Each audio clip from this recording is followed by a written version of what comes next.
A doctor presses a small wand against the skin.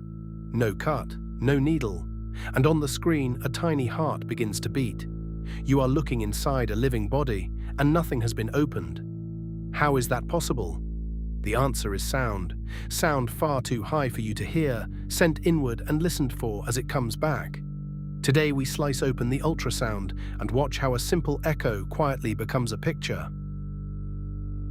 To see inside something solid, you usually have to open it. Ultrasound refuses. It borrows a trick that bats and dolphins have used for ages. Send out a sound, then wait for the echo. In open air, an echo bounces off a wall. Inside the body, it bounces off the edges between things, muscle and fat, blood and bone. Every boundary sends a faint whisper back toward the surface. The machine's whole job is to catch those whispers. It starts with the probe, the wand in the doctor's hand. Engineers call it a transducer because it turns one kind of energy into another. First, a cool gel is smeared on the skin. That gel matters more than it looks. Air is a terrible bridge for sound. Even a thin gap would bounce the pulse straight back out. The gel pushes the air away, sealing the probe to the body so the sound can flow in cleanly.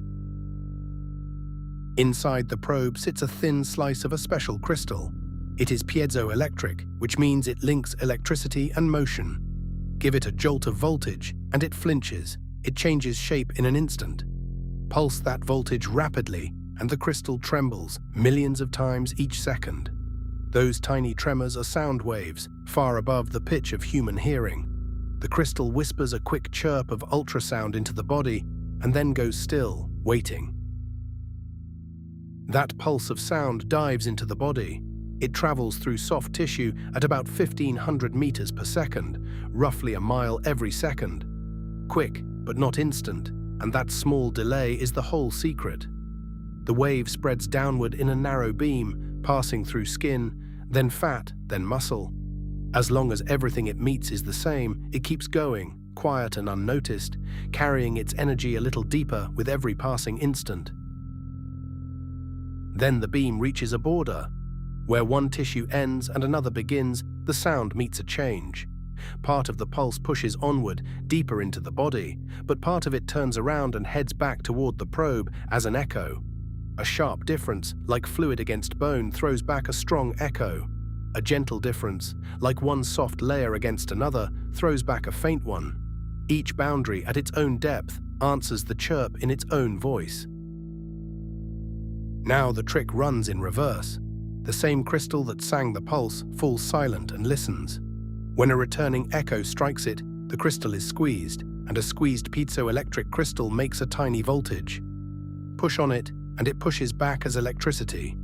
So the faint pressure of each echo becomes a faint electrical signal.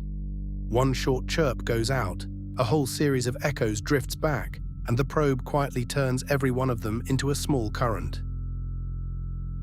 Here is where speed becomes distance. The machine knows how fast sound moves through tissue, so it watches the clock. An echo that returns quickly came from something shallow, just under the skin. An echo that takes longer came from deeper inside. Time the round trip, halve it, multiply by the speed, and you have the exact depth of whatever sent that echo back.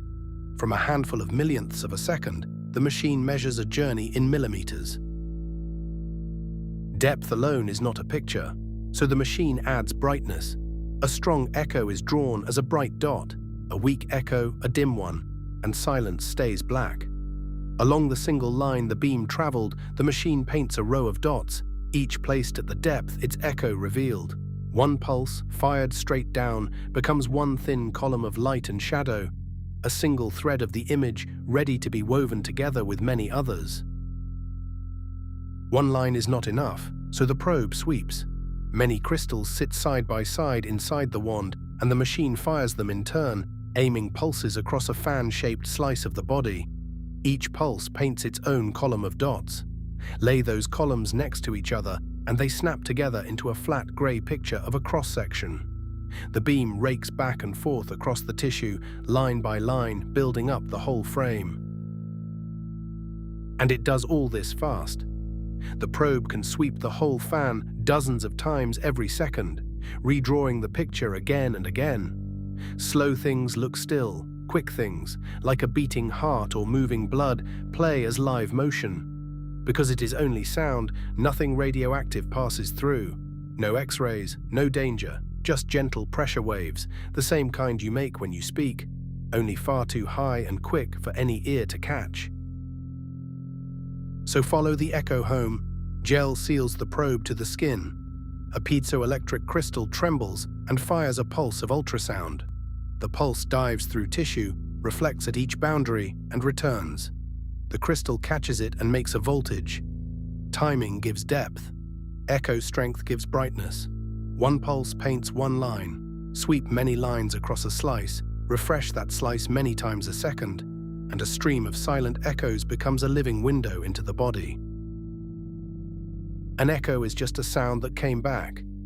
Aim enough of them, time them carefully, and listen closely, and the body opens without a single cut. What once needed a knife now needs only a wand and a little patience. Thanks for looking inside with us. We'll see you in the next Cutaway.